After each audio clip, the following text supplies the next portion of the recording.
우리가 전자제품을 사면 매뉴얼이 있습니다.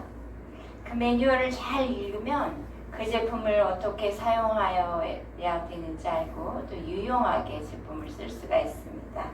이렇게 매뉴얼이 우리 손에 쥐어졌는데 볼 수 없고 또 깨달아 알지 못하면 아무리 잘 만들어진 제품이라 할지라도 사용할 수가 없겠죠. 하나님께서 사람을 만드시고 매뉴얼을 주셨습니다. 그 매뉴얼을 잘 읽고 깨달으면 우리 인생을 어떻게 살아야 하는지를 깨달을 수 있고 또 우리 인생의 마지막이 어떻게 끝나며 그 이후의 세계는 어떻게 되는지까지 다 알 수가 있습니다. 인생뿐만 아니라 우리 하나님 나라 들어갈 때에 멋지게 꼬리내서 들어가야 하지 않겠습니까? 이렇게 인간에게 주어진 매뉴얼, 그 매뉴얼은 무엇일까요? 바로 성경입니다. 성경은 인생길을 목적지까지 안내하는 인생의 내비게이션이라고 할 수 있습니다. 우리에게 한번 주어진 인생 멋지게 그리고 마지막 그 골인 지점에 슝 하고 들어가야 하지 않겠습니까? 아름답고 가치 있게 살아야 하지 않겠습니까?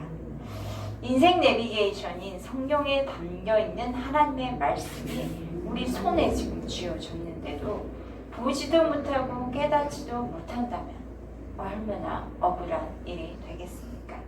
하나님께서 우리에게 주신 인생 내비게이션, 그 성경 말씀을 듣고 깨닫는 은혜를 저희 가운데 주시기를 원합니다. 말씀을 밝게 볼 수 있는 눈을 주시고 말씀을 잘 들을 수 있는 우리에게 귀를 주셔서 말씀으로 멋진 인생을 안내 받으시기를 기도합니다. 오늘 본문에서는 예수님께서 이 사람들에게 땅에 대해서 또 씨에 대해서 말씀을 비유로 해 주십니다. 첫 번째 보면 4가지 땅에 떨어진 씨 말씀을 하고 계시는데 3절 말씀을 같이 읽겠습니다. 시작. 예수께서 비유로 여러 가지 그들에게 말씀하여 이르시되 씨를 뿌리는 자가 뿌리러 나가서 인생 내비게이션 된 말씀을 듣고 싶어하는 많은 사람들이 지금 바글바글하게 예수님 앞에 모였습니다. 아마도 사람들은 예수님을 좋은 말씀을 해주신 분, 좋은 교훈을 우리에게 들려주시는 분 지금 알고 모인 것 같기도 하고 또 예수님이 많은 병자를 치유하셨다, 귀신 들린 자를 고쳐주셨다 라는 소문을 듣고 지금 모인 것 같습니다. 이렇게 모인 많은 사람들을 향하여서 예수님은 비유로 말씀하여 주십니다. 제가 비유라는 단어를 네이버 사전으로 찾아보니까 이렇게 나와 있더라고요. 어떤 것을 효과적으로 표현하기 위해서 그것을 비슷한 사물이나 자연에 빗대어서 설명한 표현법이다. 그러니까 우리에게 하나님께서 진리를 지금 알려주시려고 하는데 좀 더 생생하고 구체적으로 전달되게 하기 위해서 비유를 지금 사용하신 거예요. 진리를 알고자 정말 그 의미가 무엇인가, 나의 삶에 어떻게 적용이 되는가 궁금하다면 비유의 말씀을 더 이렇게 잘 들려요. 그 속에 담겨있는 내용까지 그 다양한 깨달음을 우리들에게 주지만 진리에 대해서 관심이 없고 또 이 진리에 대해서 아예 무지하다면 이 비유의 말씀은 살짝 감추어져요. 그래서 비유가 말하려는 의도, 그 내용이 무엇인지 잘 몰라요. 예수님의 사역하시면서 비유로 많은 말씀을 사람들에게 전해주십니다. 비유에 담긴 뜻이 드러나지 않고 지금은 감추어져 있지만 꼭 알고자 하는 사람에게는 그 비유의 풍성한 뜻을 알려주시는 거예요. 그러나 비유가 담긴 뜻에 대해서 전혀 관심이 없는 사람이라면 비유 안에 아무리 보석 같은 그런 뜻이 담겨 있고 또 그 부와 같은 값진 그런 의미가 있다 할지라도 전혀 깨달을 수가 없고 나의 삶과는 전혀 무관한 말씀이 되는 거죠. 예수님 본문에서 씨 뿌리는 비유를 하시는데 예수님 말씀하시던 그 배경은 팔레스타인 지역이었고요.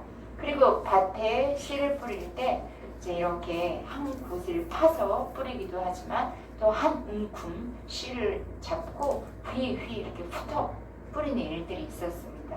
오늘은 한 움큼 잡고 훅훅 이렇게 뿌리는 그런 그 비유를 말씀하십니다. 자, 그럴 때 다수의 씨가 뿌려지는데 여러 다양한 땅들에 그 다수의 씨가 지금 뿌려지고 있는 상황이에요. 4절 한번 볼까요? 같이 읽어보겠습니다. 시작. 뿌릴새 덜어는 길가에 떨어짐에 새들이 와서 먹어버렸고 씨가 떨어진 곳 어느 땅입니까? 길가라고 되어 있죠. 길가는 사람들이 흙을 많이 이렇게 밟고 다니는 곳이기 때문에 딱딱해져 있어요. 그래서 씨가 뿌려져도 그 땅속으로 들어가지를 못해요. 그래서 씨는 어떻게 되어 있을까요? 길 위에 그냥 노출되어 있는 상태가 되는데 이때 누굽니까? 새들이, 날아다니는 새들이 와서 그 씨를 보고 아이고 맛있겠다 훅훅 먹어버리는 거예요. 그러니까 길가에 남는 씨는 아무것도 없습니다. 그러면 또 어떤 땅에 있는가 볼게요. 5절과 6절 같이 한 목소리로 읽겠습니다. 시작. 덜어낸 흙이 얕은 돌밭에 떨어지매 흙이 깊지 아니하므로 곧 싹이 나오나 해가 돋은 후에 타서 뿌리가 없으므로 말랐고 이렇게 여러 씨들이 이제는 흙이 얇은 돌밭에 떨어집니다. 흙이 얇게 있기 때문에 그 밑에는 뭐가 있을까? 돌이 있는 거예요. 그래서 싹이 나오지만 싹이 흙 속에서 이렇게 튀어서 딱 위로 올라오긴 하지만 그 밑으로는 뿌리를 내릴 수가 없는 지경입니다. 그런데 어떤 환경이 오냐면 해가 떠요. 뜨거운 태양 광선이 비추니까 그 여린 싹은 금세 말라버리는 거죠. 뜨거운 열기에 견뎌내야 되는데 뿌리가 없으니까 견딜 힘이 없어서 말라버리는 거예요. 다음 땅을 한번 보겠습니다. 7절입니다. 같이 읽겠습니다. 시작. 덜어는 가시 떨기 위에 떨어지네 가시가 자라서 기운을 막았고 이번에 여러 씨들이 가지 떨기 위에 떨어졌습니다. 씨들은 가지 떨기가 있는 흙에 심겨졌기 때문에 일단 싹이 심겨지고 또 자라나 줄기가 자라나는 거예요. 그런데 가시들이 햇빛을 이번에는 그 싹이 자라나는 햇빛을 그 싹 위를 덮고 있어요. 그래서 싹은 계속 햇빛과 양분을 받으면서 자라나서 결실하기까지 이르러야 하는데 그 힘을 못 받아요. 시들시들해져요. 그래서 가시떨기들은 그 양분을 가리고 기운을 막으니까 마침내 그 결실해야 될 그 씨가 결실까지 이르지 못하는 상황이 왔습니다. 그럼 마지막 땅, 네 번째 땅을 한번 보겠습니다. 8절 말씀 읽어보실까요? 시작. 덜어낸 좋은 땅에 떨어지매 어떤 것은 100배, 어떤 것은 60배, 어떤 것은 30배의 결실하였느니라. 자, 좋은 땅에 떨어진 여러 씨들은 이 좋은 땅은 이물질 땅이 없습니다. 부드러운 흙으로 아주 잘 준비가 된 땅입니다. 또 좋은 땅은 떨어진 씨를 잘 심겨져서 아래로 또 깊이 있게 뿌리도 내릴 수 있고 뿌리를 전체적으로 확장할 수가 있어요. 위로는 싹이 튀어 올라왔는데 건강하게 쑥쑥 자라나서 꽃을 피우고 열매까지 맺을 수 있는 거예요. 얼만큼 열매를 맺을 수 있는다 말씀하셨죠? 60. 네, 100배, 60배, 30배 그러니까 최소 30배 맺을 수 있는 거예요. 9절 말씀이 중요한데 한번 읽어볼까요? 시작. 귀 있는 자는 들으라 하신다. 예수님이 말씀 맞추신 다음에 귀 있는 자들은 들어라. 귀가 있는 사람이란 어떤 사람이죠? 뭐 모든 사람들이 다 귀를 가지고 있는데 이 귀는 바로 들을 귀 있는 사람을 이야기합니다. 이렇게 많은 사람들이 예수님께 모여 있는데 이 모여서 말씀 듣는 사람들 중에는 들을 귀 있는 사람이 있고 들을 귀가 없는 사람도 있었던 것 같습니다. 여러분, 누가 하나님의 말씀을 잘 듣고 결실하는 사람일까요? 들을 귀 있는 사람 되시기를 축복합니다. 두 번째, 말씀을 듣는 당신은 복이 있는 사람입니다. 10절 같이 읽어보겠습니다. 제 아들이 예수께 나와 이르되 어찌하여 그들에게 비유로 말씀하시나이까. 예수님에게로 모여있는 사람들 중에는 예수님과 함께 다니면서 예수님을 더 잘 배우고 싶어하는 소수의 제자들이 있었습니다. 그 제자들은 예수님의 말씀에 귀를 쫑긋 열고 계속 듣고자 하는 사람들이었고 질문도 많이 했습니다. 말씀은 이 자신들을 일으키며 살린다는 것을 이미 직접적인 경험을 한 사람들이었죠. 이 제자들은 예수님에게 물었습니다. 예수님, 저 사람들에게 비유로 지금 말씀하신 이유가 무엇입니까? 그러자 예수님이 대답을 하시죠. 17절 같이 읽겠습니다. 시작. 대답하여 이르시되 천국의 비밀을 아는 것이 너희에게는 허락되었으나 그들에게는 아니 되었나니. 예수님이 비유로 말씀하시는 이유는 말씀은 감추어진 비밀이 있는데 그것은 바로 하나님 나라에 대한 이야기이다.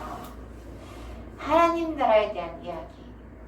그것은 세상에서는 없는 이야기죠.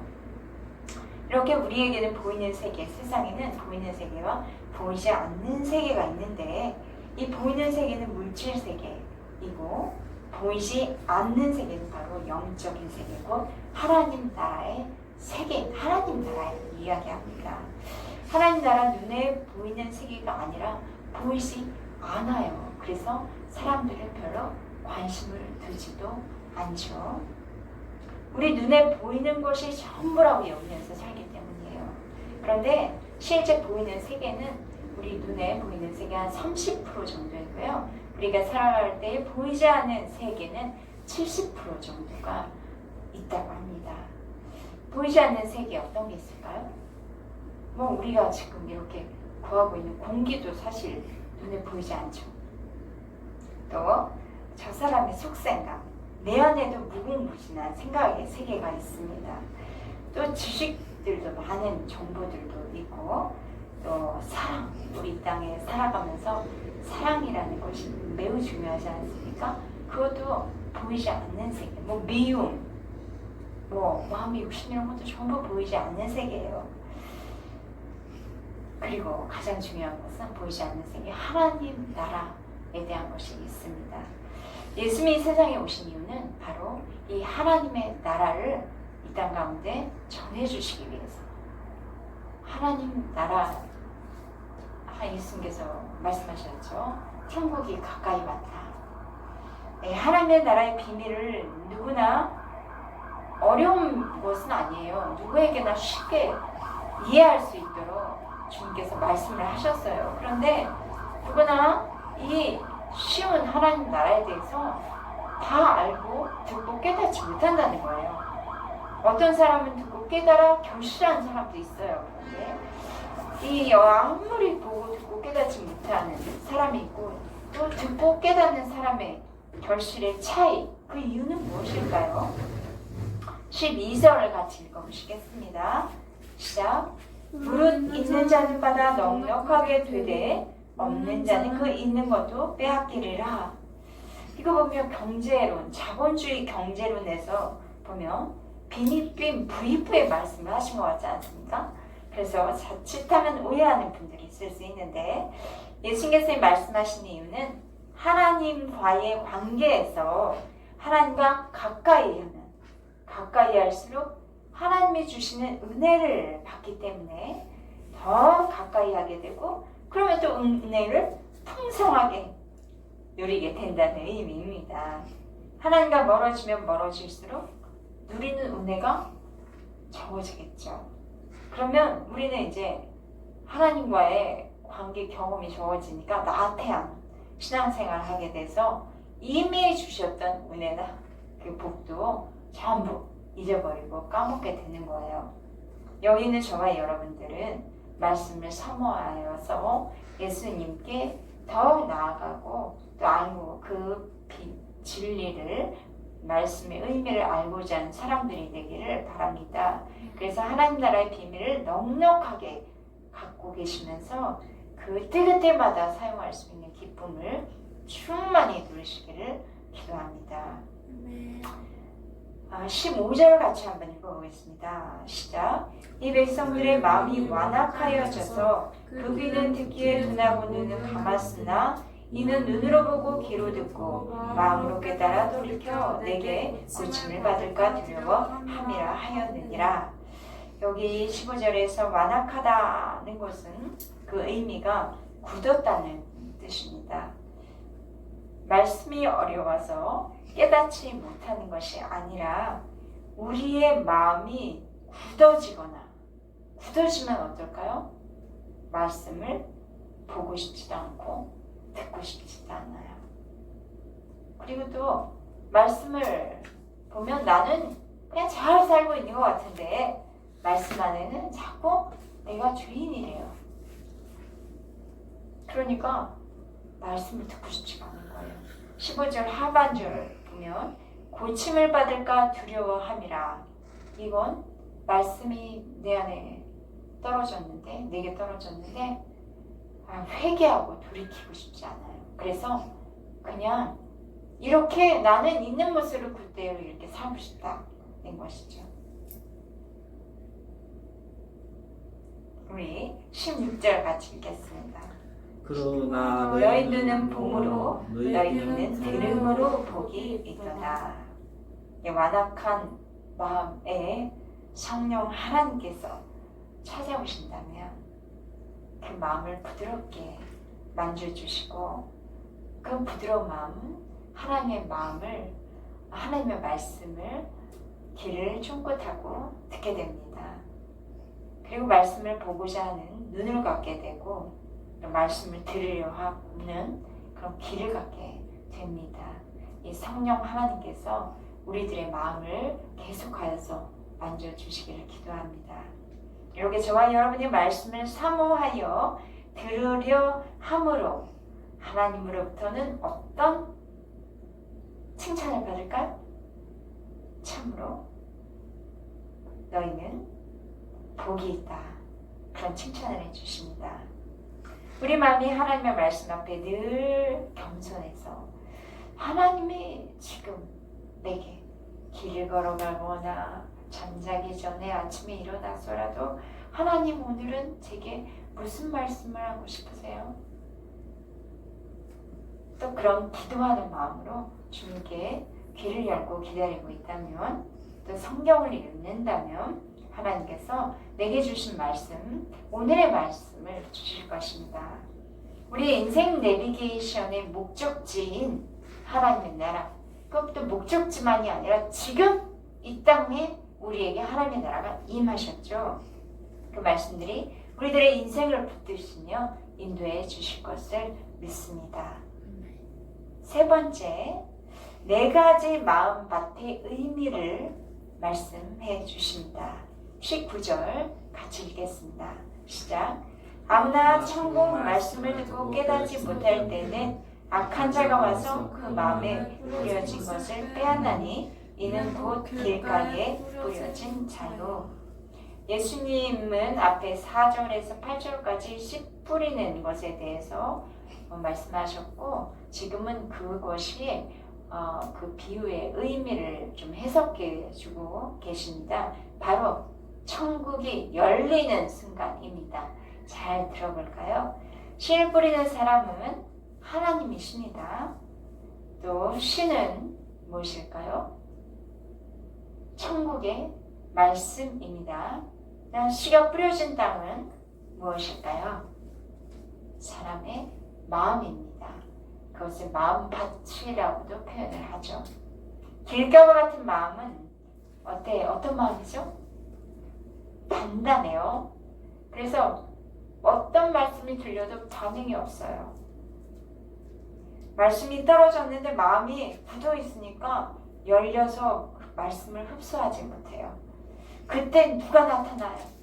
그 하늘에 돌아다니는 새와 같은 악한 자, 마귀가 와서 막 이렇게 겉돌고 있는 씨를 낼름 잡아먹어 버리는 것이죠.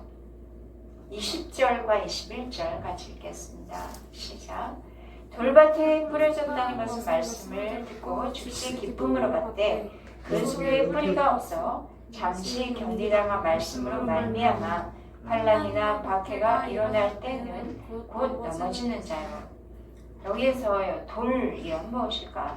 돌은 나의 생각이나 자기 중심적인 그런 생각, 마음이 있어서 내가 원하고 듣고 싶은 말씀이 들리면 오 할렐루야 감사합니다 아멘 하고 들어요. 형통케 하리. 어떤 말씀이냐면 형통케 하리라. 내게 복을 주리라. 너는 축복의 근원이다. 또 내가 너의 기도에 응답하리라. 이런 말씀 들으면 아멘 아멘 아멘 하고 응답을 하죠. 그런데 말씀을 지키기 위해서 이제부터 믿음을 지키기 위해서 어려움이 닥쳐오는 거예요. 환난이나 박해가 와요. 그러면 마음이 금세 낙심돼서 아휴 이렇게 믿음 생활 못하겠다. 그리고 넘어지고 믿음을 떠나게 되는 그런 사람은 넘어지는 자다라고 합니다. 이유는 뿌리가 튼튼하지 않아서예요. 물론 뜨거운 태양이 비추기도 했지만 그 안에 뿌리가 깊이 또 넓게 퍼져 있다면 견딜 힘이 있겠죠. 신자에게 그럼 그 땅속에 깊이 박혀 있는 뿌리는 무엇일까요? 그 신자에게 뿌리가 되는 그 역할을 하는 것이 무엇일까요? 생각해 보면 바로 복음입니다. 복음. 바로 예수님이 나의 죄를 대속하시기 위해서 십자가에 죽으시고 다시 살아나서 죽지 않으시고 하늘에 오르셔서 승천하신 이 부활 복음, 십자가 복음이 나의 신앙의 뿌리가 된 줄 믿습니다. 그런데 이 십자가 부활 복음이 이 하나님 중심의 신앙생활이 아니라 많은 사람들은 나 중심의 신앙생활을 하고 있어요. 나 중심, 내가 좋아하는 것을 하나님으로부터 받아 먹는 것으로 족한 인생이 된다면 어려움이 생길 때, 말씀을 지켜야 할 때, 순종해야 할 때 지킬 수가 없어서 믿음의 길을 가다가 포기하는 경우가 있습니다. 매우 안타까운 일이죠. 22절 같이 읽겠습니다. 시작. 가시 떨기에 뿌려졌다는 것은 말씀을 들으나 세상의 염려와 재물의 유혹에 말씀이 막혀 결실하지 못하는 자요. 가시덤불은 말씀처럼 세상의 염려와 재물에 대한 유혹입니다.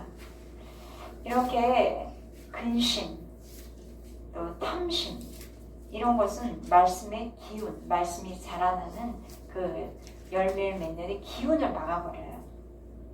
그럼 근심과 탐심 어느 정도 허용하고 살아야 하나요? 그렇지 않아요. 인생에 아무런 도움을 주지 못합니다.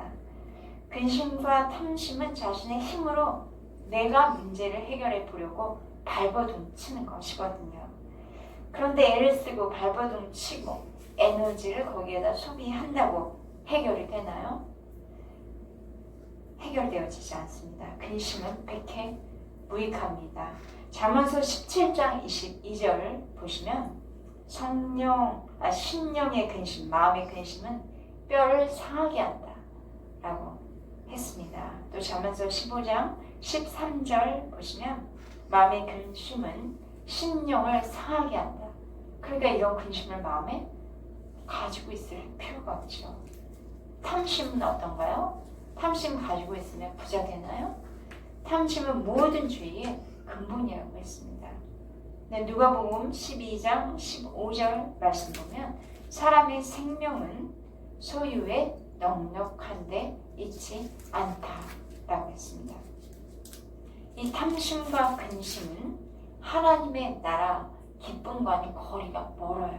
멀어도 아주 멀고 서로 상극이라고 할 수 있어요. 탐심은 세상의 쾌락과 잔재미에 취하게 하죠.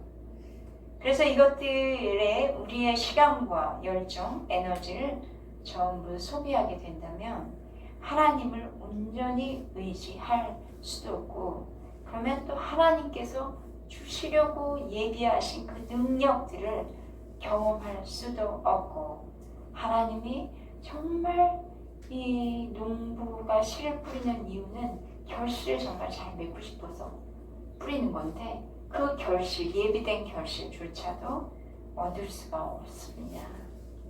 23절 같이 읽어보겠습니다. 자, 좋은 땅에 뿌려졌다는 것은 말씀을 듣고 깨닫는 자니 결실하여 어떤 것은 100배, 어떤 것은 60배, 어떤 것은 30배가 되느니라 하시더라. 예수님은 마지막으로 결실하기 좋은 마음밭에 대해서 말씀하십니다. 우리들에게도 하나님께서 이 마음밭이 준비되기를 원하시겠죠. 좋은 마음이란 말씀을 듣고 깨닫는 마음입니다. 이 마음은 또 부드럽고 아주 가장 겸손한 마음입니다. 좋은 땅은 거름이 잘 섞인 흙이죠. 거름은 뭐예요? 주로 오물 같은 것으로 좋은 거름을 만들지 않았습니까? 이런 오물 같은 것도 다 흡수해서 품고 있는 그런 우리의 마음이라면 정말 좋은 마음밭이라는 거예요. 그리고 또 그것을 기도로 준비돼서 잘 갈라져서 기도로 준비된 좋은 마음밭, 이런 마음밭에 읽고 들은 말씀이 심겨져서 그 말씀이 나의 말씀, 뭐 저 사람의 말씀, 좋은 말씀, 그런 말씀이 아니라 바로 나의 말씀이 된다면 하나님께서 우리의 인생을 축복해 주셔서 30배, 60배, 100배의 풍성한 결실을 맺게 하십니다.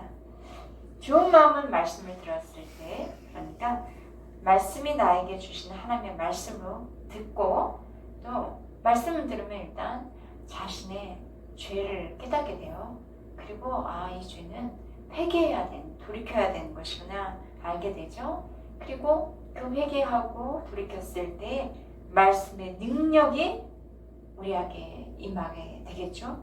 영원히 그럼 소생하게 되겠죠. 이 천국의 비밀을 깨달은 사람으로서 하나님의 말씀 듣고 하나님의 사랑과 공의대로 살고자 말씀에 순종하면, 말씀의 지속적인 순종이 계속 따른다면 열매로까지 이어지는 것입니다. 그러면 우리의 인생이 변화됩니다. 얼굴부터 달라져요. 그리고 또 나의 자세와 행동이 달라집니다. 이 복음은 실체예요. 복음은 그냥 지적인 공감으로 끝나는 것이 아니라 나의 삶과 행동을 변화시키는 능력이 바로 복음입니다. 하나님의 말씀입니다. 예수 그리스도이십니다. 하나님이 보실 때 복된 사람 이가 되고, 복되다라는 하나님의 음성을 듣게 되고, 다른 사람들이 복되도 아니 저 사람 참 복을 나눠주네, 참 귀한 사람이다 라고 불리게 되는 것이에요. 우리에게 다가올 마지막 때 또 영원한 하나님 나라를 준비해야 하지 않겠습니까? 바로 그 사람으로 준비될 것을 믿습니다. 저와 여러분의 마음이 좋은 땅 되시기를 축복합니다. 하나님께서 주시는 인생 내비게이션, 그 말씀을 우리에게 지금 뿌려주기 원하시는데, 우리의 마음밭이 낮고 겸손한 마음, 하나님의 말씀을 사모하고 순종하는 복된 마음으로 준비되기를 바랍니다. 그래서 하나님께서 주시는 말씀을 듣고 깨달아 결실하되 100배, 60배, 30배의 결실을 맺게 하여 주시기를 예수님의 이름으로 축원합니다. 기도하시겠습니다.